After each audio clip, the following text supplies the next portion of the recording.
Good morning students. आज अपन start करते हैं।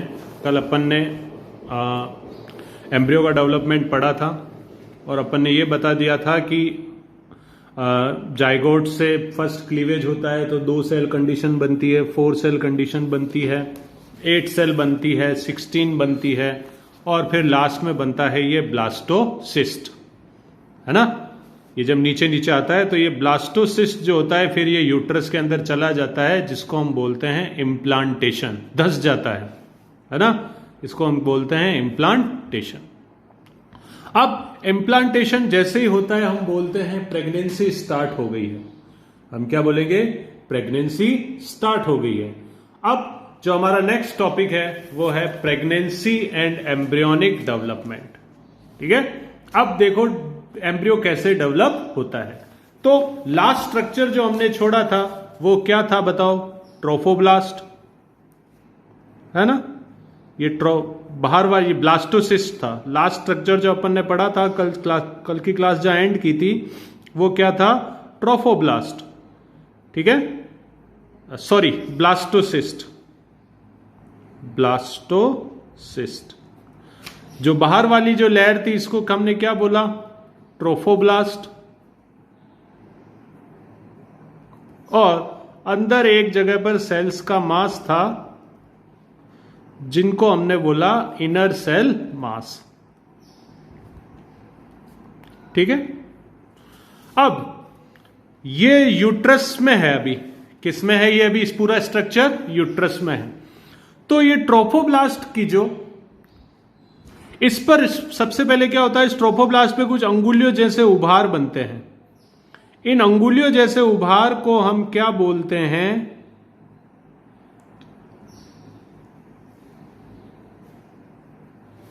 Chorionic villi. क्या बोलेंगे? Chorionic villi. ठीक है, फर्स्ट जैसे ही इम्प्लांटेशन हो गया, अब ट्रोफोब्लास्ट पर कुछ अंगुलियों जैसे उभार बनते हैं। After implantation finger like projection appear on trophoblast. ये अंगुलियों जैसे कुछ उभार बन रहे हैं, है ना। इनको हम क्या बोलते हैं? Chorionic villi. और कोरियोनिक विलाई के चारों ओर बोलो क्या है बताओ? ये यूट्रस है ना, यूट्रस के अंदर ही डेवलप हो रहा है। तो कोरियोनिक विलाई जो है किससे सराउंडेड रहते हैं? By uterine tissue. अब कोरियोनिक विलाई और यूटेराइन टिश्यू क्या हो जाते हैं? Become interdigitated. जैसे देखो ये हो गए हमारे कोरियोनिक विलाई और ये हो गया यूट्रस के विलाई। ये दोनों एक दूसरे से इस तरह से क्या हो जाएंगे? इंटरडिजिटेड। वापस देखना, ये इसके विलाई इसके अंदर धस जाएंगे तो इसको हम बोलेंगे इंटरडिजिटेशन हो रहा है। क्या हो रहा है? ये इंटरडिजिटेशन। इंटरडिजिटेड होने से इन दोनों के मिलने से जो एक नया स्ट्रक्चर बनता है जिसको हम क्या बोलते हैं? प्लेसेंटा। ठीक है, इस डायग्राम में तुम देख सकते हो ये बाहर ट्रोफोब्लास्ट है, ये कोरियोनिक विलाई और यूट्रस ने मिलकर क्या बना दिया? प्लेसेंटा। ये जो स्ट्रक्चर तुम्हें दिख रहा है और प्लेसेंटल विलाई जो तुम्हें दिख रहे हैं, ये पूरा स्ट्रक्चर एक क्या है? प्लेसेंटा है। और इसका अच्छा डायग्राम देखना हो तो गूगल पे आप टाइप कर देना प्लेसेंटा इमेज और फिर इमेज में खोल के देखना तो तुम्हें प्लेसेंटा की अच्छी 3D इमेज देखने को मिल जाएगी। ठीक है, ठीक है भाई। चलिए, अब प्लेसेंटा क्या होता है? प्लेसेंटा क्या होता है? Structural and functional unit between embryo and maternal body. मतलब अब देखो, अभी उस बच्चे के अंदर कोई भी ऑर्गन डेवलप नहीं हुआ है, ना उसके पास लंग्स है, ना उसके पास किडनी है, कुछ नहीं है उसके पास, लेकिन वो एक लिविंग ऑर्गेनिज्म तो है। उसको भी जीने के लिए ऑक्सीजन चाहिएगी, ऑक्सीजन चाहिएगी, न्यूट्रिएंट चाहिएंगे, उससे जो CO2 बनेगी उसको बाहर भेजना पड़ेगा। तो ऑक्सीजन भी देखो, जैसे ये एक लाइन हो गई, ये देखो ये मदर का ब्लड और ये इधर बेबी का ब्लड, और बीच में क्या है बोलो? प्लेसेंटा। बीच में क्या है? प्लेसेंटा। मदर का ब्लड भी किस में से होके बेबी के ब्लड में जाएगा? प्लेसेंटा के। ऑक्सीजन जो है मदर के ब्लड में वो भी प्लेसेंटा से होके किस में जाएगी? एम्ब्रियो के ब्लड में। जो एम्ब्रियो के ब्लड में जो CO2 बन रही है वो भी प्लेसेंटा से होके किस में जाएगी? वापिस मदर के ब्लड में, क्योंकि बच्चे के अंदर तो अभी लंग्स डेवलप हुए ही नहीं, तो CO2 को भी तो बाहर फेंकना पड़ेगा, है ना। जो न्यूट्रिएंट्स न्यूट्रिएंट्स भी मदर के ब्लड से किस में जाएंगे? बेबी के ब्लड में। लेकिन किस में से होके जाएंगे? प्लेसेंटा में से होके। यानी प्लेसेंटा एक फंक्शनल यूनिट है ना, structural and functional unit between embryo and maternal body. ठीक है, इसके क्या क्या काम है? बस एक्सचेंज कराता है, ये exchange of oxygen and CO2, nutrients, और एम्ब्रियो के अंदर जो वेस्ट सब्सटेंस बन रहे हैं उनको मदर का ब्लड अपनी किडनी से बाहर भेजता है। और ये ग्लैंड की तरह भी काम करती है और बहुत सारे हार्मोन भी सिक्रेट करती है। कौन कौन से हार्मोन है? ये दोनों हार्मोन बहुत इंपॉर्टेंट है, HCG और HPL। जैसे ही प्लेसेंटा बनता है, प्लेसेंटा ये हार्मोन निकालने लगता है, ह्यूमन कोरियोनिक गोनेडोट्रोपिन, और इसका कुछ अमाउंट, इस हार्मोन का कुछ अमाउंट यूरिन में भी निकलता है। इसीलिए वो प्रेगनेंसी टेस्ट किट बनते हैं। तुमने टीवीओ में ऐड देखा होगा, प्रेगा न्यूज और इनके, है ना? तो ये प्रेगनेंसी टेस्ट किट इसी हार्मोन को चेक करते हैं। अब ये देखो, ये हार्मोन कब बनेगा? जब प्लेसेंटा बनेगा। प्लेसेंटा कब बनेगा? जब फर्टिलाइजेशन होगा। तो फर्टिलाइजेशन होने के बाद प्लेसेंटा ये हार्मोन निकालता है। ये यूरिन में भी कुछ इसके ट्रेस निकलते हैं। तो अगर उस टेस्ट किस में क्या होता है कि यूरिन की 1-2 ड्रॉप्स इस पर डाली जाती है, अगर उसमें HCG होगा तो ये टेस्ट क्या बता देगा? पॉजिटिव। और अगर ये नहीं होगा तो ये टेस्ट उसको क्या बता देगा? नेगेटिव। ठीक है। और दूसरे हार्मोन है HPL, ह्यूमन प्लेसेंटल लैक्टोजन, और कुछ एस्ट्रोजन और प्रोजेस्टेरोन। ये तो मेन हार्मोन है प्रोजेस्टेरोन, इसी को हम बोलते हैं प्रेगनेंसी हार्मोन, क्योंकि यही प्रेगनेंसी को बनाए रखता है। अगर सुनो, मैंने उसमें बताया था इस डायग्राम के अंदर कि अगर ये कॉर्पस ल्यूटियम प्रोजेस्टेरोन हार्मोन निकालता है और ये प्रोजेस्टेरोन हार्मोन इस यूट्रस को क्या करता है? बनाए रखता है। अगर प्रोजेस्टेरोन सिक्रेशन यहां बंद हो जाए तो ये सारा यूट्रस ब्लीडिंग की फॉर्म में बाहर आ जाएगा, है ना? तो समझ रहे हो? यानी प्रेगनेंसी को जो मेन जो हार्मोन बनाता है वो कौन है? प्रोजेस्टेरोन। इसलिए हम प्रेगनेंसी हार्मोन किसको बोलते हैं? प्रोजेस्टेरोन को। ठीक है, चलिए। तो ये कुछ हार्मोन्स भी प्लेसेंटा सिक्रेट करता है। ठीक है, अब ये तो काम हो गया ट्रोफोब्लास्ट का, है ना? हमें पता है कि ये ट्रोफोब्लास्ट जो है ये आगे जाकर क्या बनाता है? प्लेसेंटा। और अब ये जो इनर सेल मास है ये अंदर आगे जाकर क्या बनाता है? एम्ब्रियो। क्या बनाता है? एम्ब्रियो। नोट्स में लिखा हुआ है, मैं सिर्फ रीड कर रहा हूं। Immediately after implantation the inner cell mass differentiate. Inner cell mass आगे जाकर 3 जर्म लेयर बनाता है। एम्ब्रियो, भाई शुरू उस समय जो बेबी होता है यूट्रस के अंदर, है ना, वो एक से जैसे अपने आटा गूंदा हुआ वैसा दिखता है। देख रहे हो तुम यहां पर इस डायग्राम में, तुम देख सकते हो कि वो बस एक आट जैसे कोई पड़ा हुआ है ना, आटा गूंद के पड़ा हुआ है जैसा दिख रहा है इससे, है ना? इस सेल के बाहर 3 लेयर होती है। सबसे बाहर वाली लेयर को बोलेंगे एक्टोडर्म, सबसे इनर लेयर जो होगी उसको बोलेंगे एंडोडर्म, और बीच वाली जो लेयर होगी उसको हम क्या बोलेंगे? मीजोडर्म। ठीक है, एक्टोडर्म, एंडोडर्म और मीजोडर्म।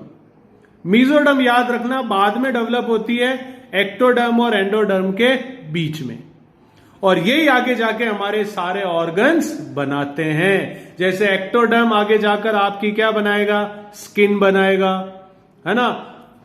एंडोडर्म आपके जाके इंटरनल ऑर्गन बनाएगा, जैसे लीवर हो गया, स्टमक हो गया, पैनक्रियाज हो गया, और ये ऑर्गन्स बनाएगा। और मीजोडर्म आपका क्या बनाएगा? हार्ट, मसल्स और बोन्स बनाएगा। ठीक है, तो ये सब ऑर्गन अपने अपने काम करते हैं। इन ऑर्गन्स के, इन तीनों लेयर्स की सेल्स के अंदर क्या होती है? Stem cells. ठीक है, सबसे बाहर क्या होगी बोलो? एक्टोडर्म। फिर अंदर क्या होगी? एंडोडर्म, जो आपके इंटरनल ऑर्गन बनाएगी। आईज हो गई, लीवर, किडनी, स्टमक, और बीच में होगा mesoderm.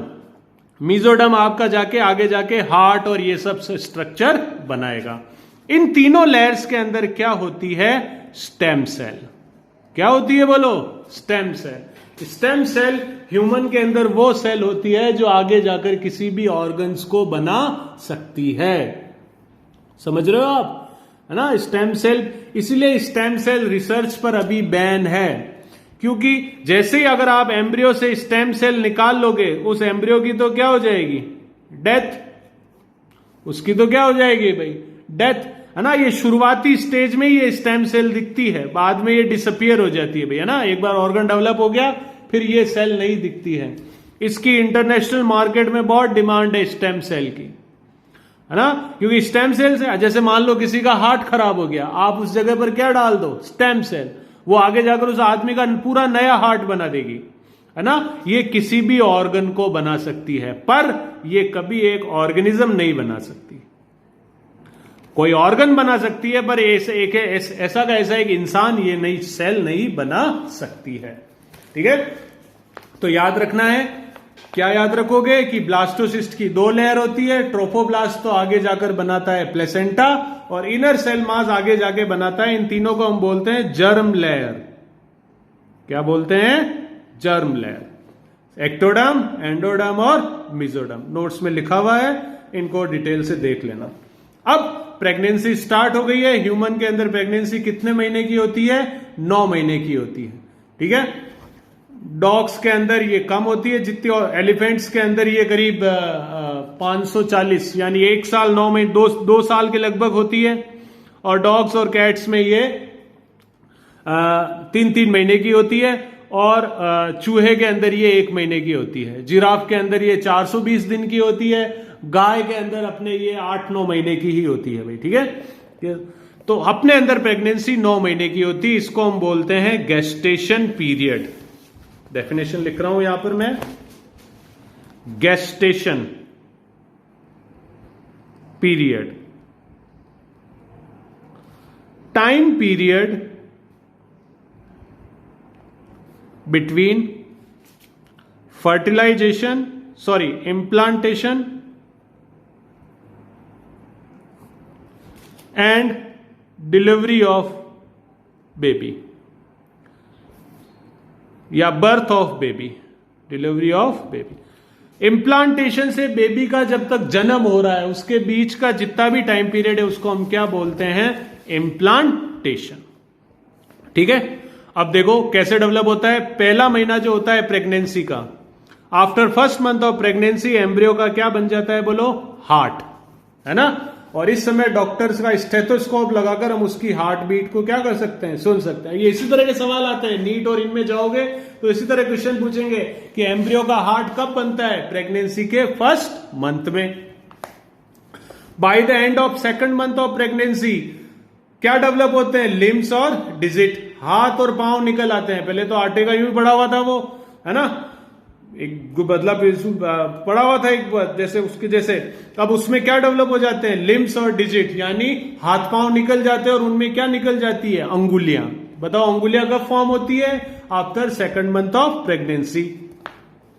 By the end of 12 weeks, first trimester, है ना? 12 वीक्स मतलब 3 महीने बाद सभी ऑर्गन सिस्टम डेवलप हो जाते हैं, यानी लंग्स भी डेवलप हो जाते हैं, टेस्टिस बन जाते हैं, रिप्रोडक्टिव सिस्टम भी डेवलप, सभी ऑर्गन सिस्टम जो है, ऑर्गन सिस्टम में क्या लगे? Reproductive system, respiratory system, digestive system, excretory system. अब देखो इसमें घुमा के सवाल पूछा था एक बार नीट में, बेबी के अंदर टेस्टिस कब डेवलप होंगे? अब टेस्टिस किसका है? रिप्रोडक्टिव सिस्टम का भाग है, तो टेस्टिस कब डेवलप हो जाएंगे? 3 महीने बाद। किडनी कब डेवलप हो जाती है? 3 महीने बाद, है ना? हार्ट कब डेवलप? हार्ट तो पहले ही डेवलप हो चुका था, है ना? लंग्स कब डेवलप हो जाते हैं? 3 महीने बाद, है ना? तो 3 महीने बाद सभी उसके अंदर ऑर्गन सिस्टम बन जाते हैं। First movement of foetus and appearance of hair और head are usually observe during 5th month. 5वें महीने में बेबी के अंदर मूवमेंट होने लग जाती है। पिक्चरों में देखा है ना भाई, बताते हैं ये देखो लात मार रहा है, लात मार रहा है ना? तो ये फर्स्ट मूवमेंट जो होती है वो कब होती है? 5वें महीने के अंदर। और जो लास्ट होता है, और शरीर पर क्या होने लग जाते हैं? हेयर, जो मैमल्स का एक लक्षण है कि हमारे शरीर पर क्या उगते हैं? बाल। ठीक है, by the end of 24 weeks यानी 6 महीने बाद पूरी बॉडी पर बहुत छोटे छोटे फाइन हेयर्स डेवलप हो जाते हैं। आईलिड सेपरेट हो जाती है, यानी पलके पहले बंद होती है जो खुल जाती है, और आंखों पर पलके बन जाती है, और आंखों की ये जो पतलियां हैं बंद रहती है, ये खुल जाती है। और 9 मंथ ऑफ प्रेगनेंसी के बाद बच्चा पूरी तरह से डिलीवरी के लिए रेडी होता है। ठीक है बेटा, बाकी कल